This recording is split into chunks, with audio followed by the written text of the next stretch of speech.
যিনি কোথাও নির্জনে একাকী, কোন রুমে, কোন কক্ষে, কোন বাসায়, কোন জায়গায় একাকী আছেন, কেউ নাই, তিনি আছেন আর আশপাশে কেউ নাই, বদ্ধঘর, এই নির্জনে আল্লাহর কথা তার স্মরণ হয়েছে, আল্লাহর কথা স্মরণ হয়েছে, আল্লাহর কথা স্মরণ হয়ে তার চোখ দিয়ে পানি এসেছে। আল্লাহর কথা স্মরণ হয়ে কি হয়েছে ভাই? তার চোখ দিয়া পানি আসছে। এই ব্যক্তি আল্লাহর আরশের নিচে ছায়া পাবে।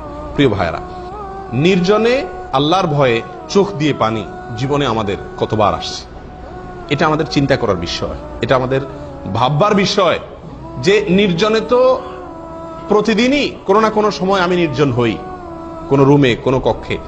এই নির্জনে একাকী নিঃসঙ্গ যখন থাকি, কেউ আশেপাশে থাকে না, আল্লাহর কথা স্মরণ হয়ে, আখিরাতের কথা স্মরণ হয়ে আমার চোখের পানি কতদিন আসছে, এটি হিসাব কষার সময় এসেছে। প্রিয় ভাইরা, নির্জনতার সুযোগ পেয়ে অপকর্ম করেছি, হারাম জিনিস দেখেছি, হারাম কাজ করেছি, কেউ নাই সেই সুযোগে, এরকম ঘটনা জীবনে হাজার লাখবার আমাদের জীবনে ঘটে।